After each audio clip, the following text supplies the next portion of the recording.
ನಮಸ್ಕಾರ ಎಲ್ರಿಗೂ, welcome back to Agnes cooking YouTube channel. ನಾನಿವತ್ತು ಈವ್ನಿಂಗ್ ಸ್ನ್ಯಾಕ್ಸ್ಗೆ ಅವಲಕ್ಕಿ ರೆಸಿಪಿನ ಹೇಗೆಲ್ಲ ಮಾಡ್ಕೋಬೋದು ಅಂತ ತೋರಿಸ್ಕೊಡ್ತಿದ್ದೀನಿ. ಇದನ್ನೊಂದು 10 ನಿಮಿಷದಲ್ಲಿ ರೆಡಿ ಮಾಡ್ಕೋಬೋದು. ಈವ್ನಿಂಗ್ ಟೈಮಲ್ಲಿ ಟೀ ಜೊತೆಗೆ ಈ ಅವಲಕ್ಕಿ ರೆಸಿಪಿ ತುಂಬಾ ಟೇಸ್ಟಿಯಾಗಿರುತ್ತೆ. ಹಾಗೆ ಒಂದು ವಾರದವರೆಗೂ ಇದನ್ನು ಒಂದು ಕಂಟೈನರಲ್ಲಿ ಸ್ಟೋರ್ ಮಾಡಿ ಇಟ್ಕೋಬೋದು. ಬನ್ನಿ ಹೆಂಗೆ ಮಾಡೋದು ಅಂತ ನೋಡ್ಕೊಳ್ಳೋಣ. 5 ರಿಂದ 6 ಸ್ಪೂನ್ ಎಣ್ಣೆ, ಸಾಸಿವೆ, ಜೀರಿಗೆ, ಉದ್ದಿನಬೇಳೆ, ಕಡಲೆಬೇಳೆ, ಹಸಿಮೆಣಸಿನ್ಕಾಯಿ, ಸಕ್ಕರೆ ಪುಡಿ, ಉಪ್ಪು, ಕರಿಬೇವು, ಕೊತ್ತಂಬರಿ, ಹಾಗೆ ಇಂಗು. ಸ್ಟವ್ ಮೇಲೆ ಒಂದು ದೊಡ್ಡದಾಗಿರೋ ಒಂದು ಕಡಾಯಿ ಇಟ್ಟುಕೊಂಡು 5 ರಿಂದ 6 ಸ್ಪೂನ್ ಎಣ್ಣೆ ಹಾಕ್ಕೊಳ್ರಿ. ಎಣ್ಣೆ ಕಾದ್ಮೇಲೆ ಸ್ವಲ್ಪ ಸಾಸಿವೆ ಚಟಪಟ ಸಿಡಿದ ಮೇಲೆ ಸ್ವಲ್ಪ ಜೀರಿಗೆ, ಅದೆರಡು ಚೆನ್ನಾಗಿ ಎಣ್ಣೆಯಲ್ಲಿ ಫ್ರೈ ಆಗಕ್ಕೆ ಬಿಟ್ಟು 2 ಸ್ಪೂನ್ ಕಡಲೆಬೇಳೆ ಜೊತೆಗೇ 2 ಸ್ಪೂನ್ ಉದ್ದಿನಬೇಳೆ ಹಾಕ್ಕೊಂಡು ಎಣ್ಣೆಯಲ್ಲಿ ಚೆನ್ನಾಗಿ ಫ್ರೈ ಮಾಡ್ಕೋಬೇಕು. ಉದ್ದಿನಬೇಳೆ ಮತ್ತು ಕಡಲೆಬೇಳೆ ಸ್ವಲ್ಪ ಎಣ್ಣೆಯಲ್ಲಿ ಚೆನ್ನಾಗಿ ಫ್ರೈ ಆಗಿ ಕಂದು ಬಣ್ಣ ಬರೋವರೆಗೂ ಅದನ್ನು ಎಣ್ಣೆಯಲ್ಲಿ ಫ್ರೈ ಮಾಡ್ಕೊಳ್ರಿ.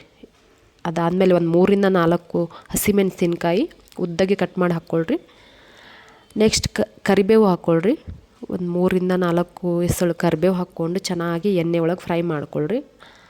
ಅದಾದಮೇಲೆ ಸ್ವಲ್ಪ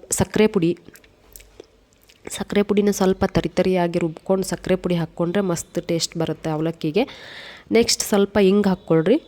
ಒಂದು ಅರ್ಧ ಸ್ಪೂನ್ ಹಿಂಗೆ ಹಾಕ್ಕೊಂಡು ಚೆನ್ನಾಗಿ ಫ್ರೈ ಮಾಡ್ಕೊಳ್ರಿ. ನೋಡಿರಿ, 1 ಸ್ಪೂನ್ ಉಪ್ಪು ಹಾಕ್ಕೊಂಡು ಚೆನ್ನಾಗಿ ಮಿಕ್ಸ್ ಮಾಡಿಕೊಂಡು, ನಮ್ಮ ರೆಸಿಪಿ ನಿಮ್ಗೆ ಇಷ್ಟ ಆದರೆ ಪ್ಲೀಸ್ ಲೈಕ್ ಮಾಡಿರಿ, ಶೇರ್ ಮಾಡಿರಿ, ಕಮೆಂಟ್ ಮಾಡಿರಿ, ಹಾಗೆ ಸಬ್ಸ್ಕ್ರೈಬ್ ಮಾಡೋದನ್ನು ಮರಿಬೇಡ್ರಿ. ನೆಕ್ಸ್ಟ್ ಅವಲಕ್ಕಿ ಏನು ಕ್ಲೀನ್ ಮಾಡಿಟ್ಕೊಂಡಿರ್ತೀವಲ್ಲ, ಅವಲಕ್ಕಿಗೆ ಸ್ವಲ್ಪ ಒಗ್ಗರಣೆ ಹಾಕ್ಕೊಂಡು ಮಿಕ್ಸ್ ಮಾಡ್ತಾ ಹೋಗಬೇಕು. ಮಿಕ್ಸ್ ಮಾಡ್ತಾ ಹಾಗೆ ತುಂಬ ಸಿಂಪಲ್ ಆಗಿರೋ ರೆಸಿಪಿ ಇದು. ಮನೇಲಿ ಎಲ್ಲರೂ ಒಂದು ಸತಿ ಟ್ರೈ ಮಾಡ್ಕೊಂಡು ಈ ಥರ ಅವಲಕ್ಕಿನ ತಿಂದು ನೋಡ್ರಿ, ಮಸ್ತಾಗಿರುತ್ತೆ. ಸ್ವಲ್ಪ ಒಗ್ಗರಣೆ ಅವಲಕ್ಕಿಗೆಲ್ಲ ಮಿಕ್ಸ್ ಮಾಡ್ಕೊಳ್ರಿ. ನೋಡಿರಿ, ನಾನು ಮೊದಲಿಗೆ ಸ್ವಲ್ಪ ಒಗ್ಗರಣೆ ಹಾಕ್ಕೊಂಡು ಆಮೇಲೆ ಮತ್ತೆ ಉಳಿದಿರೋ ಒಗ್ಗರಣೆ ಹಾಕ್ಕೊಂಡು ಮಿಕ್ಸ್ ಮಾಡ್ಕೊಳ್ತಾ ಇದ್ದೀನಿ. ಈ ರೆಸಿಪಿನ 1 ವಾರದವರೆಗೂ ಕಂಟೈನರಲ್ಲಿ ಸ್ಟೋರ್ ಮಾಡಿ ಇಟ್ಕೊಂಡು ತಿನ್ಬೋದು. ತಿನ್ನುವಾಗ ಸ್ವಲ್ಪ ಈರುಳ್ಳಿ, ಕೊತ್ತಂಬರಿ, ಸೇವಿದ್ರೆ ಸೇವ್ ಹಾಕ್ಕೊಂಡು ತಿಂದು ನೋಡಿರಿ, ಚೆನ್ನಾಗಿರುತ್ತೆ ಈವ್ನಿಂಗ್ ಸ್ನ್ಯಾಕ್ಸ್ ಜೊತೆ.